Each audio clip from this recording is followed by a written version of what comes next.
শুনেছি বলবো না গো বলবো না, আমি বলবো না গো বলবো না, শুনেছি বলবো না গো বলবো না, আমি বলবো না। যতই তুমি ধরো আমায় যতই ধরো, যতই তুমি ধরো আমায় যতই ধরো, বাসা জানে বলবো না গো বলবো না গো। শুনেছি শুনেছি শুনেছি বলবো না গো বলবো না, আমি বলবো না গো বলবো না, শুনেছি বলবো না গো বলবো না গো। তারাও দিদি আলোকে কি বলে যে ঘরের কথা ফাঁকি বলতে নেই, কিন্তু আমি এখন একটা স্বামীকে নিয়ে সংসার করছি। আমার কথাটা একটু মন দিয়ে শোনো। আমাদের সংসারে দুটো মাত্র প্রাণী, আমি আর আমার স্বামী। আমি আমার স্বামীকে এত ভালোবাসি, কিন্তু একটা সত্যি কথা আমার কাছে গোপন করে যাচ্ছে। আমার স্বামীর অন্য কেউ নয়, এই পাড়ার দাদা। সারা জীবন লোকের উপকার করে বেড়াচ্ছে। আজকে যদি আমার কথাটা শুনি, ওই দাদাকে কাদা করে দিয়ে এই সংসার ছেড়ে চলে যাবে। হৃদয় আছে সেই তো ভালোবাসে প্রতিটি মানুষ জীবনে, হৃদয় আছে সেই তো ভালোবাসে প্রতিটি মানুষ জীবনে।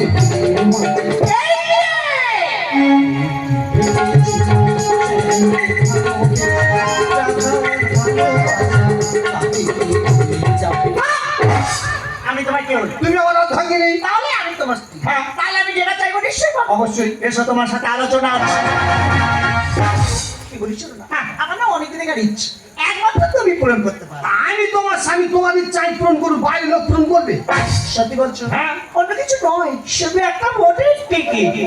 তুমি বাড়ির বউ সংসারে কাজকর্ম নিয়ে ব্যস্ত থাকবে, ভোটের দিকে যাবে না। তার মানে টিকিট তুমি আমাকে দেবে না? দাদা এলাকার মানুষ ভালোবেসে আমাকে দাদা বানিয়েছে, আমার কাছে একটা ভোটের টিকিট আছে। যে টিকিটটা বউকে দিয়ে এলাকার মানুষ কি ভাববে? দাদা নিজের স্বার্থ প্রচারের জন্য টিকিটটা বউকে দিয়েছে। টিকিট তোমার দেওয়া যাবে না। এটা তুমি শেষ কথা। তাহলে আমার শেষ কথা বলো, এই টিকিটের জন্য আমাকে যেখানে যেতে হয়, যা করতে হয় দেখাও। প্রয়োজন না তোমার মতো স্বামীকে ছেড়ে দেবে, কিন্তু টিকিট আমার চাই চাই। দাদা আমার বউ চলে গেল, বউ চলে গেল দুঃখ নি। আমি তোমাদের পাইছিলাম, আছি আর থাকবো। পার্টির সিদ্ধান্ত চূড়ান্ত, বাড়ি থেকে সিদ্ধান্ত নিয়েছে যে এলাকার যোগ্য ব্যক্তি তার হাতে টিকিটটা তুলে দেওয়া হবে। এলাকার যোগ্য ব্যক্তি আর কেউ নয়, আর কেউ সন্ধ্যা সন্ধ্যাবেলা তুমি আমি বসে আছি, তুমি শুনবো শুনবো তুমি বলবে। সন্ধ্যাবেলা তুমি আমি বসে আছি, তুমি শুনবো শুনবো তুমি শুনবো শুনবো তুমি। নমস্কার নমস্কার নমস্কার। ওই এসে গেছে আপনাদের সামনে সন্ধ্যাবাবু। আমাকে আপনারা চিনতে পারছেন?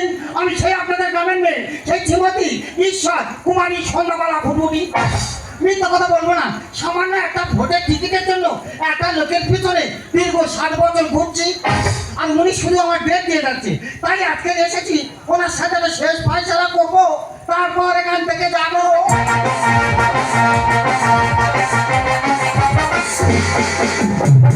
দাদা তোমরা বিচার করো, সিদ্ধান্ত ঠিক নিয়ে নি। হ্যাঁ দা, টিকিটটা কি আমি পাবো নি? কে বলে তুমি টিকিট পাবেন? 100 অথবা 1000 ভাগ পাবে। কি বলি শোনো, বলো তোমার জন্য আমার সেই সংসার। সেই কেলে কেলে তাহলে গেলের কথা বলিয়ে দিই, শোনো বল। বুঝলে দিদিরা, একদিন তাহলে দুই লোকে খাওয়া দাওয়া করে শুয়েছি, তা শুয়ে থাকতে থাকতে আমি এখানে একটা কথা বলেছি। আমি বলি এই দেখো, তা বলে কি হয়েছে? আমি বলি এই দেখো, সেই তো তুমি আমার দেহ পোষাতে পারো না।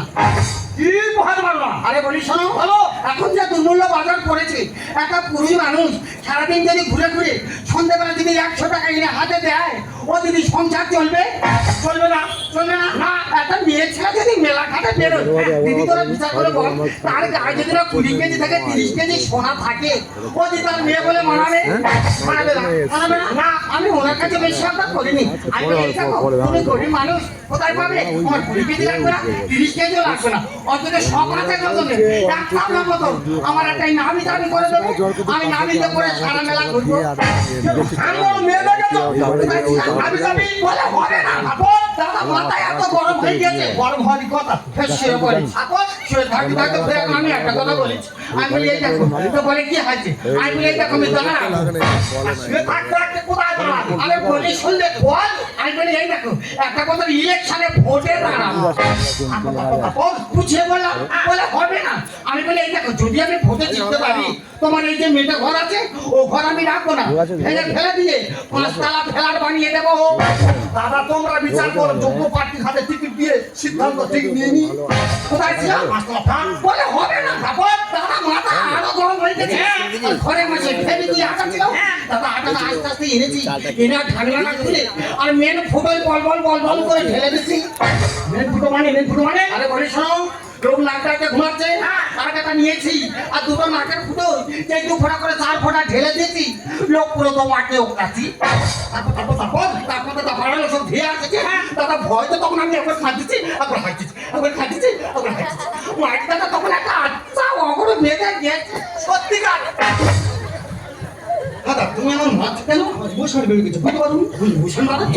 হ্যাঁ, মোশন মারানো ভালো, তাহলে তুমি মোশন মারাওনি, তাহলে লোকে মেরে তোমার কাবা ঢলে দেবে।